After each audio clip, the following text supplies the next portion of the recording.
നമസ്കാരം, ഞാൻ doctor Annmary Jacob, consultant pulmonologist SUT hospital, Pattom, Trivandrum. നമ്മൾ തന്നെ അറിയാതെ നമ്മളെ ബാധിക്കുന്ന നമ്മുടെ ഒരു ശത്രുവാണ് വായു മലിനീകരണം എന്ന് പറയുന്നത്. WHO കണക്കും പ്രകാരം ലോകത്തിൽ 99% ആൾക്കാരും ശ്വസിക്കുന്നത് മലിനമായ വായുവാണ്. ഇന്ത്യയും ഈ ഗണത്തിൽ തന്നെയാണ് പെടുന്നത്. ഇന്ത്യയിലും കേരളത്തിലും പല മെട്രോ സിറ്റീസും ഇന്ന് വായു മലിനീകരണത്തിൻ്റെ പിടിയിലാണ്. ഇതിൽ പ്രധാനമാണ് ഡൽഹി, പാട്ന, ലക്നൗ തുടങ്ങിയ ഉത്തരേന്ത്യൻ സംസ്ഥാനങ്ങളും നമ്മുടെ കേരളത്തിൽ കൊച്ചി എന്ന നമ്മുടെ മെട്രോ സിറ്റി. നമ്മൾ ശ്വസിക്കുന്ന നമ്മുടെ വായുവിൽ PM2.5 എന്ന് പറയുന്ന ഒരു ചെറുഘടകത്തിൻ്റെ ഒരു തോത് വെച്ചിട്ടാണ് നമ്മൾ ആ മലിനീകരണത്തെ നമ്മൾ ക്ലാസിഫൈ ചെയ്യുന്നത്. അപ്പോൾ ഈ PM2.5 എന്ന് പറയുന്ന ഈ ചെറുഘടകം നമ്മുടെ ഇന്ത്യയിൽ പല നഗരങ്ങളിലും WHO നിർദ്ദേശിച്ചിരിക്കുന്ന ആ ലെവലിനെക്കാട്ടിലും 5-10% കൂടുതലാണ്. അപ്പോൾ അത്രയാണ് നമുക്ക് ഇന്ത്യയിലും നമ്മുടെ രാജ്യത്ത് നമുക്ക് ഇത്രയധികം വായു മലിനീകരണം ഉള്ളത്. വായു മലിനീകരണം ഉണ്ടാകാനായിട്ടുള്ള പ്രധാന കാരണങ്ങളെ നമ്മൾ രണ്ടായിട്ട് തരംതിരിക്കാം. ഒന്ന് ഔട്ട്ഡോർ എയർ പൊല്യൂഷൻ, രണ്ട് indoor air pollution. Outdoor air pollution എന്ന് പറയുന്നത് നമുക്ക് ചുറ്റും ഉണ്ടാകുന്നതിനെയാണ്.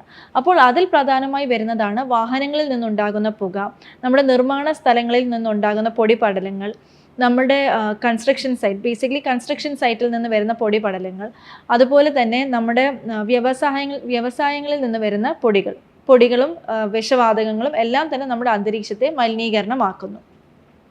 ഇൻഡോർ എയർ പൊല്യൂഷൻ, നമ്മൾ വിചാരിക്കും ഔട്ട്ഡോർ എയർ ആണ് കൂടുതൽ പൊല്യൂട്ടഡ്, അതായിരിക്കും കൂടുതൽ നമുക്ക് ബുദ്ധിമുട്ട്.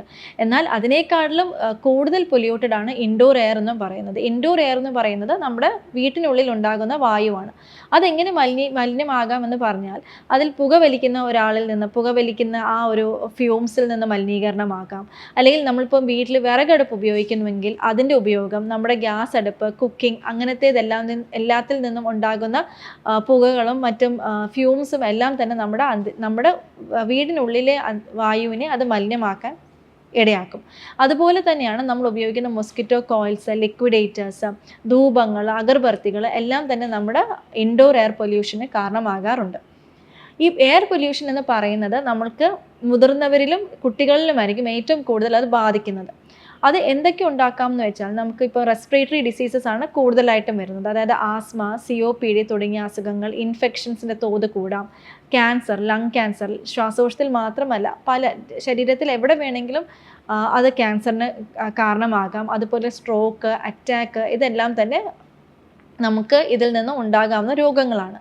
അപ്പോൾ ഇത് നമുക്ക് എങ്ങനെ നമുക്ക് പ്രതിവിധി ഉണ്ടാക്കാം? നമ്മൾക്ക് ഇൻഡിവിജ്വലി തന്നെ അല്ലാതെ സർക്കാർ തലത്തിലും ഇതിന് പ്രതിവിധികൾ ഉണ്ടാകേണ്ടതാണ്.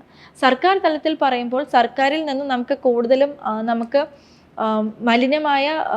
മലിനീകരണ നിയന്ത്രണ നിയമങ്ങളാണ് കൂടുതലായിട്ടും സർക്കാർ ഭാഗത്തു നിന്ന് ഉണ്ടാകേണ്ടത്. അതുപോലെ തന്നെ ഹരിത മിഷൻ ഹരിത കേരളം പോലത്തെ നമുക്ക് ഗ്രീനറീസ് നമ്മുടെ ചുറ്റും കൂട്ടുക, അതുപോലെ ജനങ്ങൾക്ക് കൂടുതൽ ബോധവൽക്കരണം ഉണ്ടാക്കുക, ഇതൊക്കെയാണ് സർക്കാർ തലത്തിൽ ചെയ്യാൻ കഴിയുന്നത്. എന്നാൽ നമ്മൾ ഇൻഡിവിജ്വലി അല്ലെങ്കിൽ നമ്മൾ എന്ന ഒരു വ്യക്തിയിൽ നിന്ന് നമുക്ക് ചെയ്യാൻ പറ്റുന്നത്, നമുക്ക് അനാവശ്യമായി കാറുകളോ അല്ലെങ്കിൽ സ്കൂട്ടറുകളോ എല്ലാം എടുക്കാതെ നമുക്ക് നടന്നു പോകാൻ പറ്റുന്ന ഡിസ്റ്റൻസ് ആണെങ്കിൽ നമുക്ക് നടന്നു പോവുക.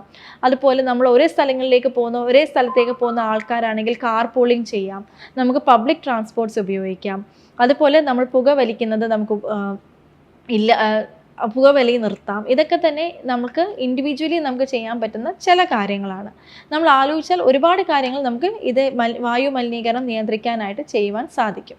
അപ്പോൾ വായു മലിനീകരണം എന്ന് പറയുന്നത് അങ്ങ് ദൂരെ നിൽക്കുന്ന നമ്മുടെ ശത്രുവല്ല, നമ്മുടെ അടുത്ത് തന്നെ നിൽക്കുന്ന ഒരു ശത്രു തന്നെയാണ്.